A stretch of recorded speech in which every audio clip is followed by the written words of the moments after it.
आप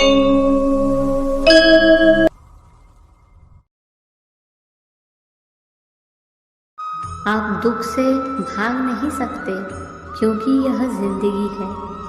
दर्द चाहे शारीरिक हो या भावनात्मक, यह मानवीय अनुभव का एक स्वाभाविक हिस्सा है।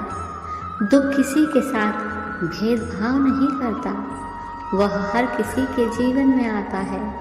इसलिए दुखी होने की बजाय उससे बाहर निकलने का प्रयास करना ही समझदारी होती है।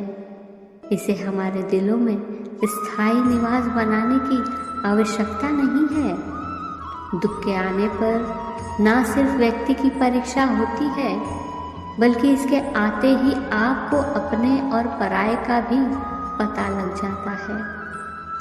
दुख और तकलीफ के रास्ते से ही गुजर कर इंसान खुशी की दहलीज पर कदम रख पाता है, क्योंकि जीवन में सच्चा सुख तो दुख को हराकर ही प्राप्त होता है। इसलिए आसान जीवन के लिए प्रार्थना ना करें, कठिन जीवन को सहन करने की शक्ति के लिए प्रार्थना करें। जीवन की चुनौतियां हमें तोड़ने के लिए नहीं हैं, बल्कि हमें हमारे रास्ते में आने वाली हर परिस्थिति का सामना करने के लिए तैयार योद्धाओं में ढालने के लिए है।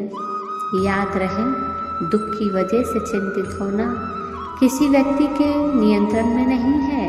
चिंतित होने से सिर्फ समय की बर्बादी होती है। अपने दुख से लड़ना सीखने का मतलब अपनी भावनाओं को दबाना या नकारना नहीं है। इसके बजाय ये हमारे दर्द की प्रकृति को समझने, इसे स्वीकार करने और इसे व्यक्तिगत विकास के लिए एक कदम के रूप में उपयोग करने के बारे में है। अंदर की लड़ाई को स्वीकार करें, क्योंकि अपने दुख से लड़ना सीखकर आप उपचार और विकास का द्वार खोलते हैं।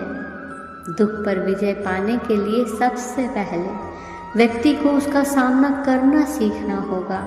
उपचार की यात्रा लड़ने के साहस से ही शुरू होती है।